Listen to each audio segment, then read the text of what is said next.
Estamos ao vivo. Boa tarde a todos e todas. Sejam bem-vindos à live sobre o curso de Ciência de Dados e Inteligência Artificial. Eu sou o professor Eric Baconi Gonçalves, coordenador do curso aqui da PUC São Paulo. Eu já sou estatístico formado, já no século passado, trabalho há quase 30 anos nessa área de ciência de dados, de análise e um pouco menos tempo com inteligência artificial, que é um tema relativamente novo na academia, mas já é um tema um pouco mais explorado com ferramentas e etc. Agora que a gente trouxe um pouco mais, tem uns cursos, né? Nosso curso relativamente novo também, vou falar um pouquinho dele daqui a pouco. Mas hoje, nesse bate-papo, faz parte de uma série de lives que vai aprofundar o mercado de trabalho dos cursos que compõem o vestibular da PUC São Paulo. No primeiro semestre, a gente teve 9 cursos no chamado vestibular de inverno, e agora retomamos os cursos que vão participar do vestibular de 2026. Essa live é uma iniciativa da Pró-Reitoria de Graduação, sob a condução do professor reitor, do pró-reitor Flávio Saraiva, e tem o objetivo de tirar dúvidas dos estudantes que prestarão vestibular, cujas inscrições serão até 7 de outubro. Então, aqui é para você tirar suas dúvidas, para se tornar um futuro PUCiano, fazer as perguntas, compilar suas angústias, enfim. Escreva nos comentários as dúvidas que você tem, que a gente responde aqui nessa live. O nosso convidado de hoje é o ex-PUCiano, ou eternamente PUCiano, no caso, Lucas Lopes de Amorim. Muito bem-vindo, Lucas. Boa tarde a todos. Obrigado pelo convite, Eric. Eu sou um já formado aqui pelo curso de Ciências de Dados e Inteligência Artificial na PUC São Paulo, e é um prazer estar aqui. E eu gostaria também de agradecer, além do professor Eric pela apresentação, a Pró-Reitoria da Graduação também pelo convite. Obrigado, Lucas, por estar aqui conosco. Lucas, então eu queria que você contasse um pouco da sua história, da sua trajetória. Como é que você se interessou pelos cursos? Eu sei, nossa audiência não sabe, mas você é do interior do Rio de Janeiro. Como é que você veio para em São Paulo, veio até a PUC? Exato. Explica para a gente como é que foi a sua trajetória até aqui. Muito bom. Então, é verdade, como alguns vão notar pelo meu sotaque, eu não sou de São Paulo, eu sou do interior do Rio, de uma cidade chamada Itaperuna. Eu me interessava desde pequeno por tecnologia, então eu jogava no computador, eu gostava muito de jogar aquele jogo Minecraft, que é um jogo clássico da minha geração. Então eu passava muito do meu tempo no computador e adorava me inteirar sobre as novas tecnologias. Então, quais as novas features dos celulares que estão para ser lançados, o que há de novo nos assistentes que hoje estão bombando, né? Então, eu sempre fui uma pessoa com uma afinidade muito grande por tecnologia e eu decidi me profissionalizar nesse sentido, seguir carreira em tecnologia e eu tinha essa vontade de vir para São Paulo e também, em conjunto a isso, eu gostaria de trabalhar com o que tivesse de mais novo na tecnologia. E eu encontrei na área de ciência de dados e inteligência artificial um campo que muda muito, que está evoluindo muito, mas que é o tipo de desafio que eu gostaria de encarar. E eu encontrei na PUC-SP um ótimo lugar para me formar e para entrar nesse mercado. E falando sobre a PUC especificamente, o que serviu de diferencial aqui dentro? O que te chamou a atenção? Bem, a PUC ela é uma instituição de excelência. Então, eu acho que a PUC fala por si só. É uma instituição reconhecida pelo mercado e que o mercado valoriza. É uma universidade completa. Então, você tem vários campos, você tem centros acadêmicos, empresa júnior, você tem possibilidade de fazer intercâmbio, você tem iniciação científica que você pode fazer. Então, são vários os motivos porque eu escolhi a PUC. Mas o principal deles é que a PUC é uma instituição de excelência e ela oferecia esse curso que eu estava muito interessado, que era o curso de Ciência de Dados e Inteligência Artificial, e e eu pude me juntar à PUC, nessa ocasião como bolsista, fui bolsista do ProUni, e foi uma grande oportunidade que alavancou minha carreira, com certeza. E falando em carreira, fala um pouquinho da sua trajetória já no mercado profissional. Quando você começou a estagiar, como é que foi isso? Se foi fácil, se foi difícil, as oportunidades que você teve, como é que foi esse conhecimento? Uhum, Conta um pouquinho para a gente como é que foi e como é que você foi visto no mercado, né? Como é que uhum, a empresa que você trabalhou, não sei se teve mais de uma, ou se está no mesmo estágio efetivado. Você trabalhou em mais de uma uhum. empresa ou é a mesma desde que você Eu foi trabalhei em mais estagiário? de uma empresa. Então, legal. Então conta a sua história, fala um pouco como é que você foi visto lá dentro, o que Uhum, eles acharam de você uhum, como aluno dessa área. uhum. Esse é um bom ponto. E até se conecta com por que que eu decidi o curso de ciência de dados. É, então, o que eu via, principalmente na minha cidade, no interior, que também tinha uma universidade, era que muitos dos cursos que se tem hoje, é, já há muitos anos, são cursos muito estabelecidos, eles têm um mercado de trabalho muito saturado. E um dos motivos para eu escolher ciência de dados e inteligência artificial foi entrar em um novo mercado, um mercado que estava demandando muita mão de obra. E é, foi isso que eu encontrei quando eu comecei a estagiar na PUC, né? Eu não estagiei na PUC, mas o que eu quis dizer é que quando eu entrei no meu primeiro estágio, já existia muita demanda. Não foi difícil conseguir o meu primeiro estágio. Então, eu ainda estava morando lá no interior do Rio, porque eu comecei a faculdade durante a pandemia e naquela ocasião a PUC tinha ficado com aulas remotas, igual a maioria das universidades. E então, mesmo morando lá no Rio, eu consegui um estágio e depois eu me mudei para São Paulo para estagiar nessa primeira empresa que eu estagiei. E é, foi muito bacana o primeiro estágio, porque eu fui uma pessoa que precisei trabalhar desde cedo na faculdade e eu comecei a estagiar no primeiro ano de curso ainda. E isso não me atrapalhou no curso. Pelo contrário, no meu primeiro estágio, eu tinha, apesar de ser estagiário, eu tinha uma missão bem técnica. Eu estava estagiando numa empresa do setor financeiro e como muitos de vocês devem saber, no setor financeiro ainda tem muita coisa que é feita no Excel. E essa empresa, no caso, ela tinha muitos processos que eles gostariam de automatizar, que estavam em planilhas de Excel. E no meu primeiro ano de faculdade, eu comecei a estagiar no final do ano, em dezembro do ano. Então, eu já tinha passado pelos 2 primeiros semestres.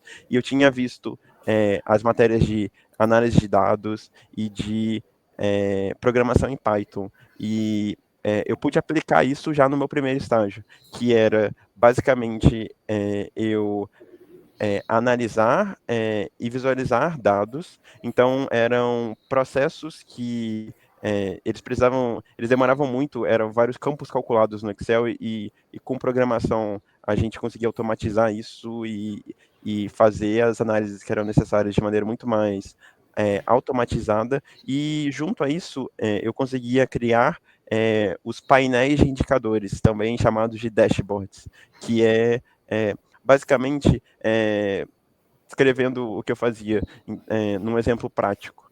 É, qual é a margem de lucro médio com clientes dessa empresa? Então, eu pegava desde os dados brutos, das transações, por exemplo, com os clientes, eu agregava isso com programação Python e no final eu entregava um painel de indicadores que mostrava, por exemplo, essa margem de lucro ao longo do tempo. E isso foi o meu primeiro estágio. Num segundo momento, eu tive a oportunidade de estagiar em outra empresa e eu tive um desafio menos técnico, mas eu diria mais estratégico, que era é, focar também em análise de dados, dessa vez com menos programação, mas para diferentes áreas de negócio. Então, eu atendia operações, eu atendia atendimento, essas diferentes áreas de negócio, elas precisavam de indicadores mais gerenciais, menos processos com, que tocavam o cliente e mais processos internos. E o grande desafio é que quando são processos internos, não é fácil você entender o que exatamente as pessoas querem visualizar, o que elas precisam é, ver naquele painel para que elas tomem melhores decisões. Então, no segundo estágio, eu tive esse desafio mais estratégico que me ajudou a me desenvolver bastante também, e acho que isso mostra um pouco como o nosso curso é dinâmico. Eu estava falando com o professor Eric mais cedo e a gente estava falando sobre como que os alunos do curso eles conseguem trabalhar em áreas completamente diferentes, como desde RH até o mercado financeiro, desde automação de processos em operações até o atendimento de clientes com um assistente personalizado para aquele cliente. Então, eu acho que o nosso curso tem bastante oportunidade para várias áreas de atuação e acabou que no meu processo de desenvolvimento profissional eu escolhi um caminho mais técnico. Então, após o meu segundo estágio, eu que gostava muito de tecnologia e de inteligência artificial, eu escolhi uma carreira bem técnica, que é um engenheiro de inteligência artificial, que é o cargo que eu estou até hoje. E eu sou muito feliz com a carreira que eu escolhi. Que bom. Nós ficamos felizes por você também, né? E às vezes você gosta da faculdade e tal, mas chega no mercado e fala, não, não era bem isso, estou um pouco frustrado, etc. Mas não, Exato. né? Você já... E uma coisa que eu sempre falo para os alunos aqui, né? Você deve ter ouvido falar também, Uhum, que, como você falou, trabalha em RH, finanças, logística, uhum, todas as áreas têm dados, todas as empresas têm dados. E ciência de uhum, dados pode se aplicar em qualquer tipo de empresa, sendo pequena, média ou grande. Claro, vai mudar as uhum, ferramentas. Você falou, empresa pequena, você tinha uma estrutura em Excel. Supor que é uma empresa pequena, né? Você não citou, uhum. mas supor que é uma empresa. Sim, era Ou, um muito menor porte. então, empresas pequenas não trabalham com Excel, mas o cientista de dados está lá, ele é necessário. Ele precisa para você tomar decisões. Então, nosso curso aqui, a ideia é você preparar para tomar de decisões em diferentes Uhum, áreas, né? A parte estratégica, tem alunos que trabalham na área médica, de fazer a leitura por inteligência artificial, fazer leitura de raio-x para dar um diagnóstico prévio, preventivo, até falar, com essa imagem aqui, parece que ele vai desenvolver câncer daqui a uns 2 anos, porque eu tenho a comparação de banco de dados, e é muito amplo o mercado, né? uhum, E, então, eu também queria ver você sobre essa parte do mercado de trabalho, uhum, até falando dos seus colegas, né? Você tem o seu caso, tá? Mas você tem uma uhum. turma que formou com você, né? Seus colegas, como é que Sim, estão trabalhando? Como é que uhum. tá isso? Eu lembro que tinha um colega de seu que trabalhava até nos Estados Unidos, ele trabalhava numa empresa americana. Sim, ele chegou a trabalhar, sim, eu Que, lembro. que, eu, Tem, que eu até brinquei com ele numa aula, bom que amanhã é feriado. Ele falou para você, né, professor? Para mim, que estou na empresa americana, não tem feriado, amanhã eu estou trabalhando normalmente. Mas eu queria exato. falar, essas oportunidades que você tem até no Brasil, até pensando em mundo, assim, falando um pouco de você, um pouco dos seus colegas. Eu acho que se eu pensar um pouco, a maioria dos meus colegas, a gigantesca maioria, está trabalhando hoje. O nosso curso tem uma empregabilidade muito boa e tem possibilidade, sim, de você trabalhar para empresas até do exterior. É claro que eu não vou mentir.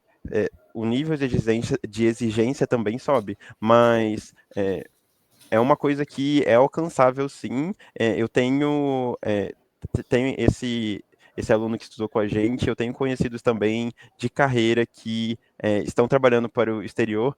Hoje em dia tem aparecido bastante oportunidade, sim, e é, eu diria que é isso. Em geral, a gente tem oportunidade para empresas que remuneram bem, que tem uma boa qualidade uma boa relação entre vida e trabalho e permitem que a gente siga uma carreira que está em ascensão. E isso é muito legal do nosso curso, porque muitas áreas, como eu falei, elas estão muito estabelecidas e você tem uma progressão de carreira mais lenta. Eu acho que o que é legal da nossa área é que ela está em constante expansão. E eu me lembro que quando eu entrei na faculdade, as pessoas diziam que já tinha se passado o auge da ciência de dados, da inteligência artificial.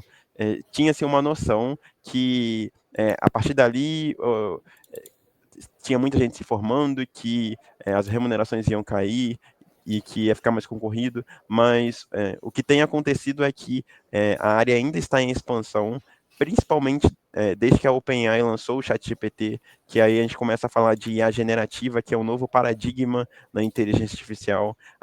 Isso abriu muitas oportunidades de trabalho. Eu também mudei a minha área de atuação, então eu falei muito que eu atuava com automatização de processos, com análise e visualização de dados, só que eu mudei a trajetória da minha carreira justamente por conta do surgimento da IA generativa, e hoje eu trabalho com IA generativa, né? Então, tem muitas oportunidades, e acho que é interessante falar também, Eric, das várias profissões que o nosso curso oferece, né? Que a gente pode apesar do curso ser ciência de dados e inteligência artificial, você não precisa ser um cientista de dados. Eu me tornei um engenheiro de machine learning e tem outras áreas que também são muito interessantes de atuação, a depender do seu perfil, não é? Se você tem um perfil que gosta mais de programação ou não, você tem carreiras que seguem essa linha. Se você gosta de trabalhar com infraestrutura de nuvem, que é qual o computador que vai rodar por trás desse modelo, é, qual é a máquina que vai ser usada para processar esses dados. Então, tem carreiras que se especializam em cada uma dessas coisas e você não precisa ser uma pessoa técnica para seguir esse curso e essa carreira. Você pode escolher outras carreiras também que não necessariamente são técnicas. É o que eu costumo falar. Quando a gente vê medicina, o pessoal enxerga melhor isso do que nos outros cursos. Então, quando você vai num médico otorrino, na faculdade, ele também estudou pé. Quando Uhum, você vai no, sei lá, no ginecologista, ele estudou ortopedia também. uhum, E aqui é também a mesma coisa. A gente dá um leque de possibilidades para o pro profissional seguir a sua carreira. A gente não fica, né? Tem, como você falou, tem várias profissões que a gente pode seguir entrando aqui. Né? Tem até essa uhum, figura que você trouxe aqui para comentar isso, né? uhum, Então, exatamente. até você queria que Então, você aqui tem comentasse essa algumas figura que você trouxe. carreiras. Eu falei para o professor que valia muito a pena trazer isso. A carreira que eu me encaixo hoje é a última linha à direita, desculpa, a última coluna à direita, que é de Machine Learning Engineer, ou seja, engenheiro de aprendizado de máquina. E hoje, com a IA generativa, essa carreira ganhou um novo nome, que é engenheiro de inteligência artificial. Então, essa aqui são três carreiras que você pode seguir. Então, um analista de dados, como está ali na última linha, infelizmente eu não consegui trazer em português, mas eu vou explicar as linhas aqui de maneira que dê para todo mundo entender. Então, na última linha está falando sobre o nível de codificação, de quantidade de código que você tem que fazer. Então, como eu falei, tem pessoas que gostam muito de programar e tem pessoas que não gostam. Então, fazendo o curso de ciência de dados e inteligência artificial, você vai aprender programação, mas você não precisa trabalhar com isso. Um analista de dados, ele não vai ser tão requerido para programar quanto um engenheiro de machine learning, por exemplo. Nem um cientista de dados. Um cientista de dados também, a função dele não é ser especialista em programação. Um cientista de dados, como mostra na penúltima linha, ele entrega modelos, análises e predições. Então, ele vai entregar um modelo de ciência de dados, pegando um exemplo que eu citei. Eu citei um exemplo do lucro, margem de lucro médio com clientes. Um cientista de dados pode criar um modelo para prever a margem de lucro médio com clientes, que é justamente o foco do cientista de dados que está na linha um. Então, um cientista de dados tem foco em predizer o futuro, um analista de dados, ele tem um foco muito no passado, então o analista de dados, ele não vai fazer um modelo para prever o futuro, ele vai muito mais analisar por que o lucro médio nesse mês do ano passado ele diminuiu, por exemplo. Ele está olhando para o passado e tirando insights que podem também agregar muito para o negócio. E já a minha área de atuação é o engenheiro de machine learning. Eu trabalho muito com os cientistas de dados. Então, nós pegamos esses modelos que os cientistas de dados desenvolvem, como o modelo de predição de lucro médio por cliente, por exemplo, e a gente pega esse modelo e aí coloca ele num fluxo automatizado para que a gente entregue essas predições sem que você precise de intervenção humana, por exemplo. Que é o que em aprendizado de máquina a gente chama de deploy. É entregar o modelo, no caso, para o cliente, para as áreas internas que precisam fazer as análises, para quem quer que for. E aí a gente usa muita programação, usa muita infraestrutura de nuvem, por exemplo, e enfim, tem tudo a ver com o curso aqui de qualquer forma. Tá, joia. Obrigado. Você estava falando um negócio lá que o pessoal, alguém te falou que esse curso está defasado, está ultrapassado, etc. Né? Pra você ter uma ideia, quando eu tinha a sua idade, lá, uns 30 anos, uns 30, 25, 30 anos atrás, que começaram a inventar softwares point and click de análise. Point and click, que é análise. O Python é programação, mas tem muito software que não é aberto, como Python, né, que é point and click. Antigamente eu programava nos softwares antigos, lá dos anos 70, 80, 90, e na virada do século espalharam os sites, as ferramentas mais point and click. E aí ele falou, agora a profissão vai acabar. Todo mundo vai conseguir fazer análise, agora a profissão vai acabar. E aí também esse negócio, com essas ferramentas agora, com a IA generativa, agora vai acabar. Para que eu preciso fazer? E a gente segue, né? Há 30 anos falaram isso e eu estou aqui. E você continua trabalhando, você falando de oportunidades, né? Então eu queria que você comentasse uma coisa que eu sempre escuto bastante, que é, mas para que eu vou fazer uma faculdade se eu posso aprender no YouTube? Para que eu preciso estudar se eu posso perguntar para o chat, essas coisas todas? Eu queria até que você comentasse isso. Eu tenho minha resposta, tá? Mas eu queria ouvir a sua, depois eu falo o que eu penso sobre isso. É uma boa pergunta. Como você citou muito bem, professor, realmente existem. Tudo que a gente faz em programação, em algum momento, parece que surge uma plataforma que permite que as pessoas façam a mesma coisa, só que com uma interface visual. Então, o Excel, ele tem as tabelas, os campos calculados, para fazer um exemplo com Excel. E você pode colocar fórmulas no Excel, mas sei lá, se você usar um software, um programa específico de planejamento financeiro, ou um programa específico de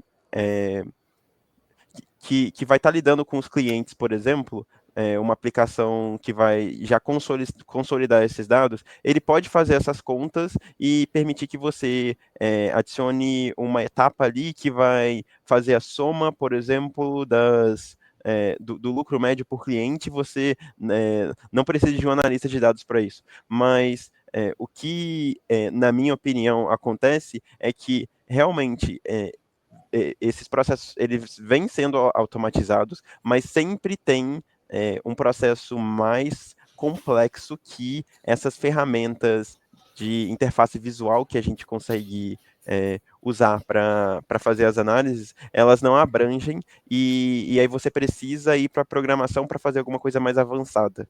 É o que geralmente acontece na minha visão. Essa visão que você tem, Eric? Então, o que eu costumo falar, uma analogia que eu faço dentro da sala de aula é o seguinte: você tem que ter uma caixa de ferramentas para saber se o que tem lá é um parafuso ou um prego, como é que você resolve isso, tá? Eu sempre falo em aula, uma vez eu estava estudando, pegando uns vídeos de YouTube para ver como é que estavam fazendo, tal, né? Porque sempre é bom você dar uma olhada, as técnicas, como é que estão aplicando, tal. e a pessoa estava aplicando o modelo, não sei nem porque esse vídeo estava no ar ainda, a pessoa estava aplicando o modelo errado. E ela aplicou o modelo, e eu olhando do lado de cada tela, eu falei, isso não vai dar certo porque os dados não estão adequados. E a pessoa sabia fazer, vamos fazer uma técnica tal. E eu olhando de cá, falei, não tem sentido o que está fazendo. E aí não deu errado. Eu não sei porque a pessoa deixou no ar isso, tá? E a pessoa de surpresa, gente, deu errado, eu não sei o que aconteceu tal. Por quê? Porque não basta você saber programar, você pode até pegar o código pronto de uma ferramenta e jogar no seu... Você precisa saber os dados, o que estão pedindo, o tipo de análise. Tá? Às vezes eu trabalho com projetos também e tem coisas que tem ideias que eu tenho de como fazer análise, que são coisas que talvez eu nem tenho tanta... Uma análise bem diferente, que não é do dia a dia, mas eu sei porque eu estudei isso, eu pratiquei, eu me preparei. Então, a analogia que eu faço é essa. Você pode aprender no ChatGPT, você pode aprender no YouTube, você pode aprender, mas você vai ter um universo limitado.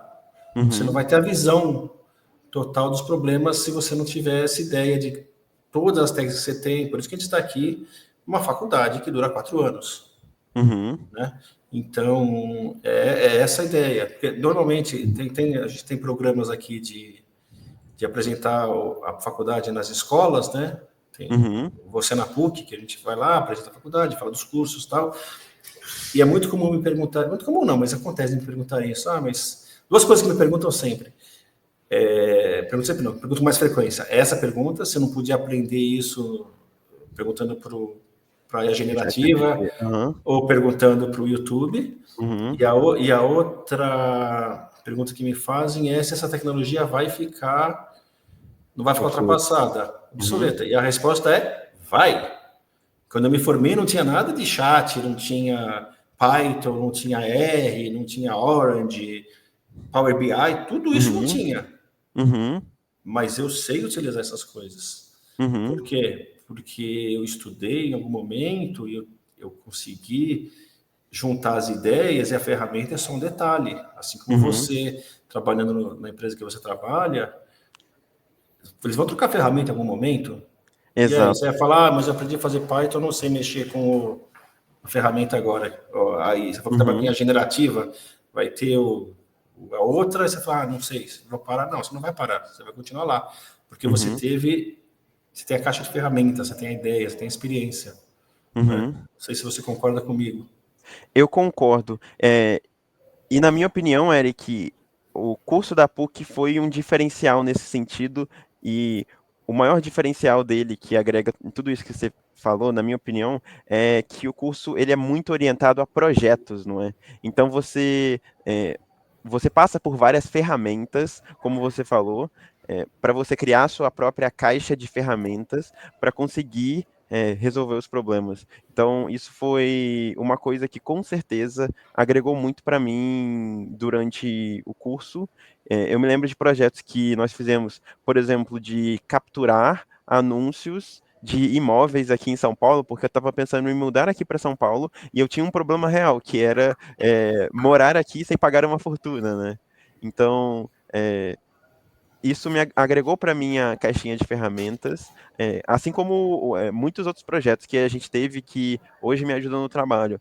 Eu me lembro de um projeto do professor Roney, que era da disciplina de otimização, que a gente teve que calcular qual é a rota mais curta que você pode fazer para passar por todas as cidades de São Paulo. Eu não sei se alguém que está assistindo consegue pensar isso de uma maneira fácil. É um problema bem difícil e o professor justamente nos ensinou como que a disciplina de otimização poderia ajudar a resolver esse problema e depois a gente poderia aplicar para outros tipos de problema de otimização. Então, foi bem bacana tudo isso. Porque na minha visão, tá? E a minha visão é mas que eu tento passar aqui para vocês, assim, o nosso curso passa para vocês, é que o principal ativo da faculdade é te ensinar a pensar, é te ajudar a juntar ideias e pensar para resolver problemas. Né? E nessa metodologia de projeto, a faculdade tem outras vantagens, você faz amigos aqui, você pode fazer coisas fora da faculdade, jogar bola, ter a quadra aqui e tal, mas o maior ativo da faculdade que você vai levar por resto da sua vida é te ensinar a pensar. Te ensinar a estruturar um problema, te ensinar a chegar numa solução. Porque no fundo, no fim das contas, quem vai te contratar quer isso, quer que você resolva problemas. Até porque se não tivesse problema, você não estava contratado. Se não tivesse problema, você não tinha sua vaga lá esperando você. Você não tem emprego. Eu lembro que quando eu logo que estagiário, já tinha essa visão, uma pessoa respondeu para mim, mas cansa, muito trabalho aqui. Eu falei, não, agradece, porque se não tivesse muito trabalho, tinha 2 funcionários, não 10 na área. E a gente tem que estar lá para resolver os problemas. E a gente está lá, e eu acredito muito nisso mesmo. Que nosso curso aqui na PUC está aqui para isso, para te ajudar a estruturar os problemas e resolver. Então, é isso que você falou dos projetos, né? Esse projeto que você falou da rota do estado de São Paulo é um projeto desafiador, tem que fazer pensar. E é aquele negócio que você fica orgulhoso quando você chega na solução, né? Exatamente. E aí tem várias outras aplicabilidades, que se você estiver pensando no mercado financeiro, por exemplo, para um banco, o exemplo foi como que a gente pode passar por todas as cidades de São Paulo com a menor rota possível. Mas um exemplo do mercado financeiro poderia ser, um banco tem que pegar um carro forte e entregar dinheiro em vários lugares. É difícil para o carro forte. É difícil, não. É um problema o carro forte ficar muito tempo na rua, porque é um risco para o dinheiro ser roubado, é um risco também monetário para. Enfim, é um grande risco, não é legal. E aí você pode usar algoritmos de otimização, como os grandes bancos usam, para resolver esse problema também. Então, é uma aplicação diferente, mas que a ferramenta a gente viu aqui no curso. Outra aplicação que você pode usar, por exemplo, estoque, né? É caro estocar. A empresa pode reduzir os seus estoques de forma a otimizar, não deixar o cliente na mão, nem ficar guardando estoque, né?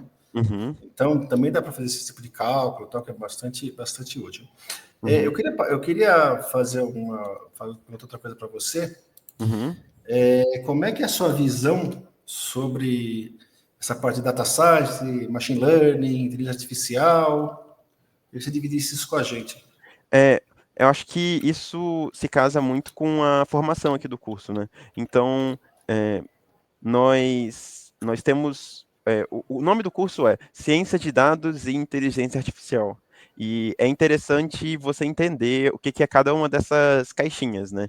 E o curso não, a disciplina de ciência de dados, ela é bem antiga e ela não abrange apenas inteligência artificial. E tem até uma figura que a gente trouxe, exatamente essa, que acho que ajuda muito quem está procurando uma universidade a entender, não é? Então, dentro da inteligência artificial, você tem as redes neurais, que são o núcleo dos principais modelos que estão no ar hoje, como, por exemplo, os modelos de inteligência artificial generativa, que a gente conhece como o ChatGPT, o Gemini, entre outros. Todas as redes neurais em grande escala são o que a gente chama de deep learning, que eu estou lendo de baixo para cima a imagem que a gente está mostrando. E deep learning na tradução, aprendizado profundo. É isso que essas redes fazem. E aprendizado profundo também é um tipo de machine learning. Machine learning é a palavra em inglês para aprendizado de máquina. Então, tem várias maneiras de você fazer uma máquina aprender. Uma que a gente descobriu que tem muitas aplicações é o aprendizado profundo, é o que a gente chama de aprendizado profundo, porque tem várias arquiteturas, vários jeitos de fazer aprendizado profundo. Mas a gente falou de aprendizado profundo, de aprendizado de máquina, e aprendizado de máquina também está dentro de inteligência artificial. Então, a gente chegou num campo mais amplo ainda, que é a inteligência artificial, que também não compõe só aprendizado de máquina, mas, em geral, tudo que a gente consegue falar que tem uma inteligência artificial, que a definição de inteligência artificial é a habilidade que o computador, por exemplo, tem de fazer um processo sem ser programado para aquilo, né? De pensar como humano, né? Entre aspas, de Exato, como pensar, né? pensar como humano. Então, o aprendizado de máquina também é um tipo de, é uma maneira de você fazer uma máquina ser inteligente, ter uma inteligência artificial.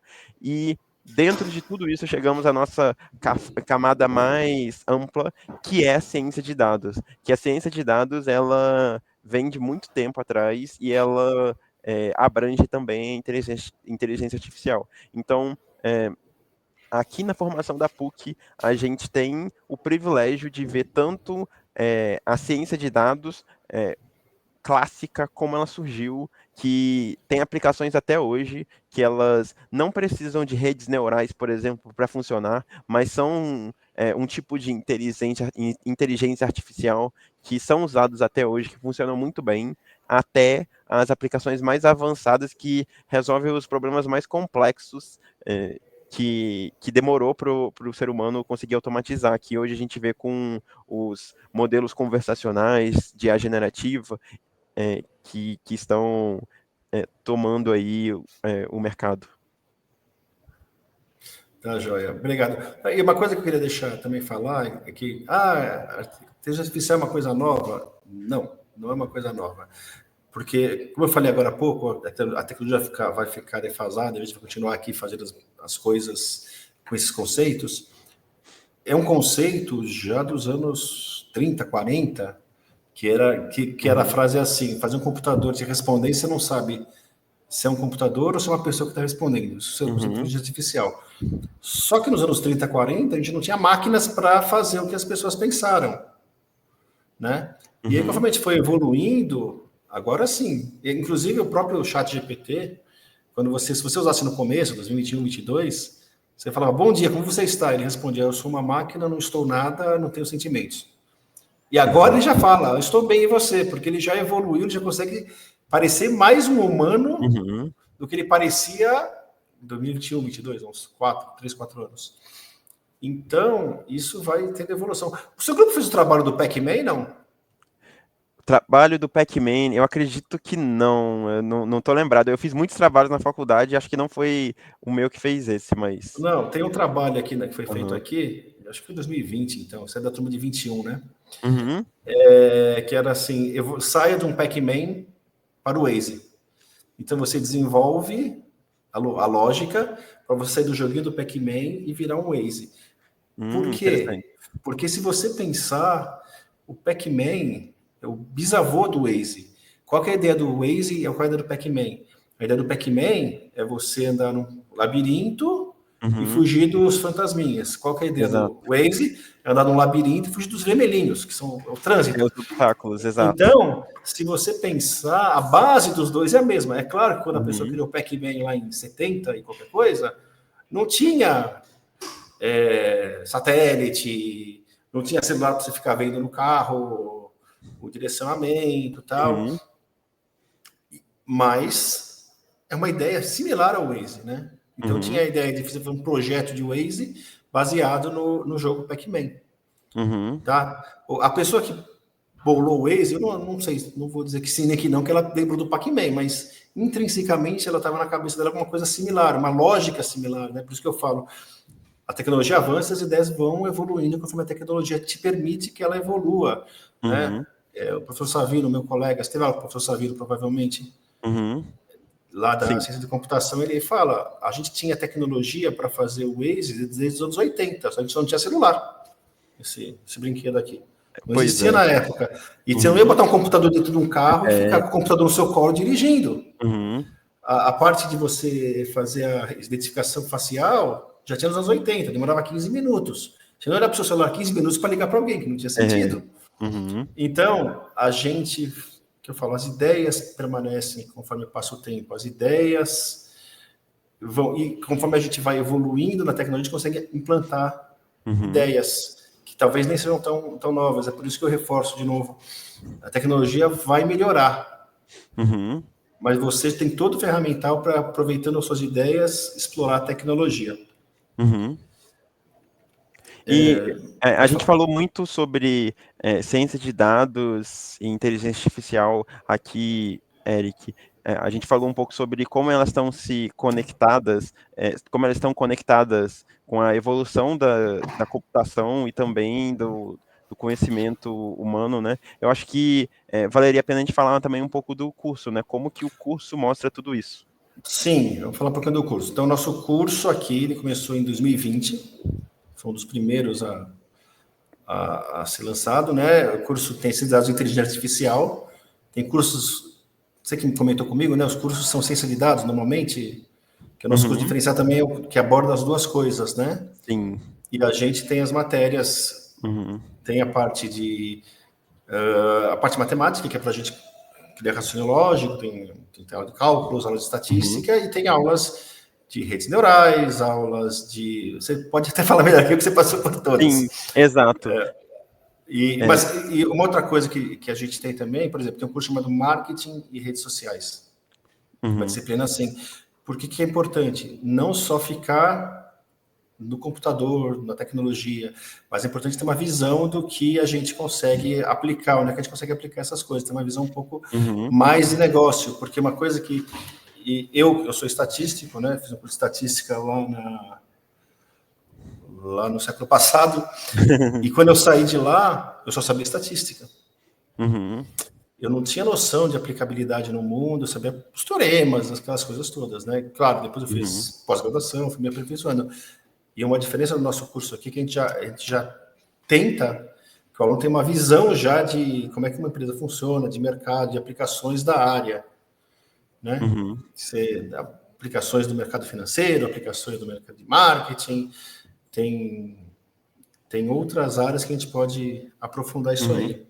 Exato. E eu lembro bem, né? Eu me formei no ano passado, eu lembro bem das disciplinas, e uma coisa bem legal do curso é que, como o Eric falou, a gente, por exemplo, no primeiro ano, a gente vê um pouco de estatística, a gente vê cálculo também, a gente vê disciplinas de dados, então a gente vê análise de dados, a gente aprende a programar em Python, tem várias coisas, e como eu comentei brevemente agora há pouco, o curso da PUC ele é orientado a projetos. Então você sempre vai ter uma disciplina de projetos ao longo da faculdade, né? Ao longo do curso. E isso se conecta com uma pergunta que o Beto fez aqui agora, Eu ia puxar essa pergunta agora. Tem uma pergunta sobre anterior, mas eu ia puxar para o final, mas essa do novas Beto eu vou. tecnologias e novas tendências, exato. É, eu vou dar um exemplo de como o curso se mantém atualizado nesse sentido. Então, quando eu estava na faculdade, eu entrei em 2021 e como vocês devem lembrar, no final de 2021, acho que foi em novembro de 2021, foi lançado o ChatGPT, que é um novo paradigma na inteligência artificial, é um paradigma de IA generativa que o curso não tinha nenhuma matéria específica sobre isso, porque era um campo que ainda não tinha muita aplicabilidade até o ChatGPT mostrar para a gente tudo que a IA generativa pode fazer. E apesar da matriz curricular ainda não ter cursos, disciplinas, melhor dizendo, de IA generativa, os professores puxaram no projeto integrador um projeto justamente para a gente simular um ChatGPT, simular o aprendizado do ChatGPT, que o ChatGPT ele é treinado com uma arquitetura de GANs, que é General Adversarial Networks. Devo ter falado um inglês bem ruim, mas redes neurais adversárias, basicamente. E aí a gente fez um projeto, me lembro bem, que era justamente duas redes neurais, uma aprendendo, porque basicamente, falando em 30 segundos, como que funciona? Existe um modelo que ele vai aprender com todo o texto da internet e tudo que. E vai tentar reproduzir um texto muito parecido com um texto humano para dar respostas, e existe outro modelo que vai avaliar esse texto. Então, basicamente, é essa a ideia das redes neurais generativas concorrentes, das GANs, que esses dois modelos vão aprender em conjunto. Então, um modelo vai aprender a gerar um texto o mais parecido possível com o que um humano faz o texto, com a maneira que os humanos fazem o texto, e outro modelo vai aprender a julgar o melhor possível, assim como humanos julgam até melhor, se um texto ele é gerado por humanos ou é gerado por uma máquina. E por isso que o ChatGPT ele parece tanto com um texto gerado por humanos. Ele tem essa inteligência artificial, porque ele foi treinado dessa forma. Então, o curso, ele, claro, a inteligência artificial, ela muda muito rápido, aqui, para você, o Eric pode falar melhor sobre isso, mas para você atualizar uma grade curricular, você não tem tanta flexibilidade, é todo um processo junto ao MEC, não é simples, mas por ter essa disciplina baseada em projetos, você consegue trazer projetos sobre essas novas tendências e esses últimos avanços da tecnologia, e funcionou muito bem na minha experiência. Mas só te complementando, você falou de mudar a grade curricular, também respondendo ao Beto, o curso de 2020, a grade curricular foi revista em 2023 e ela vai ser revista para 2026. Então a gente está mantendo uma revisão de grades a cada 3 anos, tá? Muito bom. Além disso que o Lucas falou, além de revisar, que a grade vai obrigar o professor a botar o assunto mais recente ali, né, na revisão da grade. Uhum. Mas além disso, aquela coisa que não é tão engessada da grade, o exemplo que você falou, a gente traz coisas do dia a dia que está acontecendo. Não adianta você ter um curso de inteligência artificial que não fala de ChatGPT ou de Gemini ou Exato. qualquer outro. O O que eu estou currículo da fazendo aqui? década passada. Não Exato. adianta. Não adianta pegar o livro lá e explicar que é a ideia do Alan Turing. Uhum. Ok, aula 1 é isso, e depois? Então, a gente está sempre tentando se manter atualizado. De aproveitar e emendar a pergunta do Fernando, como essa área se compara com o exterior? Penso que estão muito mais à frente que nós. Então, a empregabilidade seria maior no mercado nacional mesmo? Bom, vamos lá. Mercado nacional, sim, porque você está aqui, né? Então, mas você vê fala que tem oportunidades lá, né? Uhum. Eles estão na frente, mas não é tanto, porque a gente tem tanta informação agora. O Lucas acho que pode falar melhor do que eu, que ele trabalha numa empresa multinacional e sai as coisas novas, já chegam rápido aqui, não é no tempo Uhum. que não tinha internet, e até nos primórdios da internet que demorava para descobrir as coisas. Lá eles desenvolvem mais, sim. A gente não vai ter o chat GPT, sei lá, 10.0 vai lançar primeiro lá do que aqui, Uhum. possivelmente. Mas não, a gente não fica tão atrás, não fica tão defasado, tá?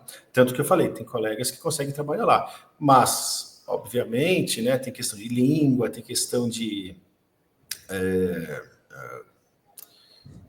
facilidades, né? Que pessoas que estão lá são mais fáceis de arrumar emprego lá do que a gente aqui, Uhum. né? Sei que o Lucas tem a falar sobre isso. Eu tenho uma visão sobre isso. Então, eu entendi que o Fernando ele está também pensando em trabalhar para o exterior.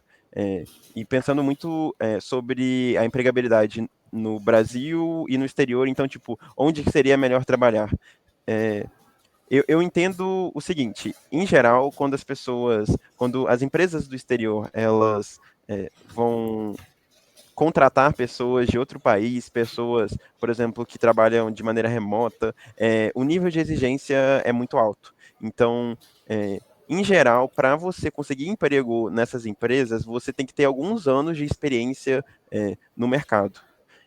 Isso não é uma regra. Existem empresas também que elas vêm para o Brasil, por exemplo, porque sabe que a gente é um hub de talentos, e acabam contratando pessoas aqui, mas também pagando o salário que as empresas do Brasil pagam, né? Então, isso em geral funciona dessa forma. Agora, em questão de tecnologia, será que as empresas do Brasil estão tão avançadas de tecnologia quanto do exterior? Eu entendo que sim, as empresas do Brasil, em geral, as grandes empresas de tecnologia, grandes empresas do mercado financeiro, elas estão sim muito avançadas e elas competem com outras empresas do exterior. Eu não vejo o Brasil como um país atrasado em termos de tecnologia. Pelo contrário, eu vejo que a gente exporta muitos talentos e que existem movimentos do Banco Central, por exemplo, com as fintechs, que ele flexibilizou uma série de normas para que se pudesse usar, por exemplo, mais computação em nuvem no mercado financeiro do Brasil, e isso trouxe muita competitividade, porque a nuvem ela acelera muito o seu desenvolvimento, tem várias coisas padronizadas, você consegue subir uma instância de um computador, por exemplo, muito mais rápido, e as empresas do Brasil elas se beneficiaram disso e elas adotaram isso. Teve um grande processo de digitalização das empresas brasileiras, e hoje as grandes empresas que elas competem no mercado nacional, elas também estão bem são bem competitivas quando elas vão para o mercado internacional também. Então, eu vejo que o Brasil está bem colocado em termos de tecnologia. Perfeito. Deixa eu ver se tem mais E o alguma pergunta no Fernando, chat. Oi. o Fernando só falou se nós seríamos competitivos no mercado profissional fora do Brasil. Eu entendo que sim, nós somos muito competitivos, como eu falei, e a gente exporta muitos talentos também. Acho que você só precisa ter expectativas bem ancoradas. Então, não espere que você vai sair da faculdade, formei, e agora você vai conseguir uma vaga pagando muito no mercado internacional. Você até consegue. Eu tenho como experiência que, desde que eu me formei, frequentemente empresas que são estrangeiras eles têm os recrutadores, né, que atuam aqui no Brasil. Eu recebo mensagens deles pedindo para me candidatar para as vagas, só que, em geral, são vagas de empresas que estão buscando pagar menos por profissionais. E aí elas pagam um bom salário, mas não é como se fosse um salário competitivo globalmente. Pergunta Skynet. Por que muitos estudantes focam no mercado corporativo em vez da carreira acadêmica? Quais fatores influenciam isso? Quais viés influenciam isso? Uhum, Bom, vou falar da minha experiência como mercado profissional e depois voltar para a carreira acadêmica. Tá? Falando da minha experiência pessoal, eu me formei em 97 e eu sempre gostei de dar aula, mas o mercado estava pagando mais do que o mercado acadêmico. Então, o dinheiro mais rápido vinha uhum, como funcionário de uma empresa, analista sênior, subindo, do que até porque para a carreira acadêmica, né, você tem um espaço ali que você vai fazer o mestrado, fazer o seu doutorado, então você tem um tempo maior para começar a entrar uma quantidade de dinheiro um pouco maior, tá? uhum, Então eu levei junto, eu fui para em 97, sempre gostei da aula, sempre. E aí eu fui fazer o mestrado em 2003. Parei a faculdade, a empresa que eu estava, pedi as contas, fui fazer o mestrado, fiz o mestrado, voltei para o mercado, comecei a dar aula à noite, então dava aula à noite, comecei o mestrado, aí chegou uma fase da minha vida, lá para 2013, aí sim eu parei para fazer doutorado e depois dedicar a maior parte do meu tempo à carreira acadêmica. uhum. Mas tem que ter uma estrutura. Por exemplo, o Lucas falou agora há pouco, se apresentando, que ele já precisou trabalhar desde o primeiro semestre. Tá? Se você pensar em carreira acadêmica, o mestrado demanda bastante. Então você tem que ficar. Você não pode trabalhar e fazer mestrado, trabalhar 8 horas por dia e fazer um mestrado, que você não vai conseguir dar conta dos dois direitos. Então, na minha visão, é isso, né? Primeiro, aptidão, né? É uma carreira de professor com outra carreira que você pode ter em várias áreas, que o Lucas falou, financeiro, marketing e etc. Uhum. Ser engenheiro, ser cientista de dados, analista de dados, tem várias carreiras ali englobadas. E professor é uma carreira. E a segunda coisa é essa, para mim é a primeira coisa, né? O dinheiro entra mais rápido quando você vai para o mercado, ao invés de você investir Exato. mais 3 anos de mestrado, mais 3 anos de doutorado, para você começar a galgar posições maiores. Se Uhum. quiser comentar também.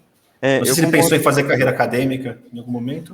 Eu penso ainda em voltar para a carreira acadêmica. Eu ainda não comecei um mestrado, mas eu considero sim. E eu acho que tem tudo a ver com o que o Eric falou. no mercado hoje, principalmente nessa área que está em ascensão, que é a área de inteligência artificial, você tem muita possibilidade de crescimento rápido na carreira. E isso faz toda a diferença, né? Porque o mestrado ele vai te prender mais tempo antes de você entrar no mercado de trabalho. Então, é claro que acredito que essa formação a mais, esse nível a mais de formação, ele conta sim para o mercado. Eu acho que profissionais mais qualificados tendem a ter uma formação acadêmica mais sólida, mas eu entendo que hoje existe muita atratividade no mercado corporativo por conta da rápida progressão de carreira. É basicamente essa a resposta. E eu tenho colegas que fizeram mestrado e do mestrado foram para o mercado. Não, tá bom, já fiz mais 3 anos Exato. aqui, agora é mercado. Eu já não vou desistir da carreira acadêmica por isso, porque Uhum. o dinheiro vem mais rápido, não tem como competir. Eu sei que tem bolsa, a gente pode pedir bolsa, CNPq e tal, mas de fato, quando você, ainda mais na nossa área, né, que o Lucas falou, que a empregabilidade é bem alta, as oportunidades de crescimento são bem altas ainda, né, que não é um mercado que está saturado, é mais difícil competir. Uhum.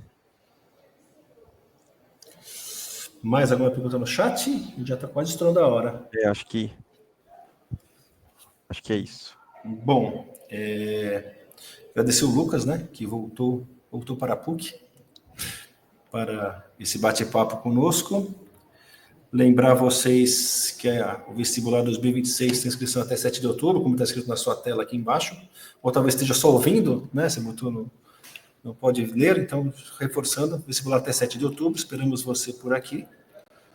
E agradecer a audiência também, que ficou aqui ouvindo a gente. Obrigado e até a próxima. Prova presencial 19 de outubro, está escrito na sua tela também. Obrigado, Lucas. Obrigado, pessoal. Até mais.